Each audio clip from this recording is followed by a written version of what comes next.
Hey, I'm Father Roderick, and in this video I will give you my spoiler-free reaction to Chapter 5 of the Book of Boba Fett, called The Return of the Mandalorian. I will tell you 10 highlights of this episode, but at the end of this video I will also tell you 3 of the problems that I have with it. This episode blew me away for many reasons. Story-wise, it is a temporary pause to prepare us for the big finale in the last 2 episodes. But it is doing way more than that. It is also setting us up for the next season of another Star Wars series as well, which also has a downside. I'll explain later. Here are my 10 highlights. First of all, the surprising contents of the story and how it ties into a number of other Star Wars series and movies. I did not expect this episode, the story. I loved it, and it's going to make a lot of fans super happy. I'm sure of that. Highlight number 2, the introduction of a new location that we've never seen before in Star Wars, but that is very familiar to gamers and fans of a certain famous Microsoft franchise. And even though the concept was already used in classic sci-fi stories from the last century, it's never been seen in Star Wars. Highlight number 3, speaking of video games, if you have played Fallen Order, you are going to be very excited about a small character that makes an appearance here. Not CGI, but puppeteered in a similar way as we've seen with BB-8, if I'm not mistaken. Highlight number 4, there are 2 parts of the story in this episode, preceded by a short introduction story, and each part has a fantastic action sequence. There is a fight scene and a flight scene, fight and flight. I loved the flight scene and how they honored a couple of the best moments from The Phantom Menace. I was thrilled to relive the excitement that I felt when I first saw the premiere of The Phantom Menace all those years ago in the United States. Highlight number 5, the return of a couple of well-known actors that we love. Not just as cameos, but with important roles for the story in this chapter. Highlight number 6, the dialogue. It is excellent.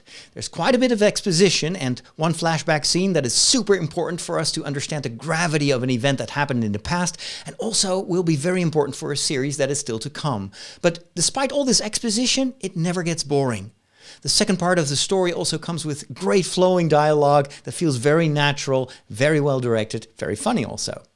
Highlight number 7, visual variety. Lots of different environments, all beautifully rendered thanks to the technology of the stagecraft set. Some previous chapters were all taking place in the same kind of environment, but this chapter takes us on a spectacular visual journey, including space, which I was very happy with. Highlight number 8, physical props. 2 highlights, a full-fledged spaceship that made my heart jump with joy. Also nicely using a familiar trope from George Lucas' 70s era movies, including a montage. And there is a physical puppet that was immediately endearing and made me want to have a model of it, or Lego. Highlight number 9, very good direction and editing. I assume the director, Bryce Dallas Howard, also was involved in the editing. Good structure, restraint, there's a clear narrative, a perfect episode length. And then finally, highlight number 10, teases and connections in this episode. This episode builds so many bridges between various TV series and movies. It pushes the nostalgia buttons and also the anticipation button for the series to come and for future series. This could, however, be a weakness, which I will discuss now in 3 problems I had with this episode. Problem number 1. They are setting up way more than they can probably pay off in this particular series, which could lead to disappointment, especially if they don't pay off the tease of a very particular beloved character in the next episode. The setup in the first part of this episode is definitely not going to be paid off in this series, I'm sure of that, and you know what, I'm fine with that. Problem number 2, about that first part of the story, there is a very sudden twist of the story that felt way too rushed, came out of nowhere. I understand that it was necessary to explain what happens next, and that it's more than just fan service what happens in this episode, but this twist was too important and too dramatic for the time it was given.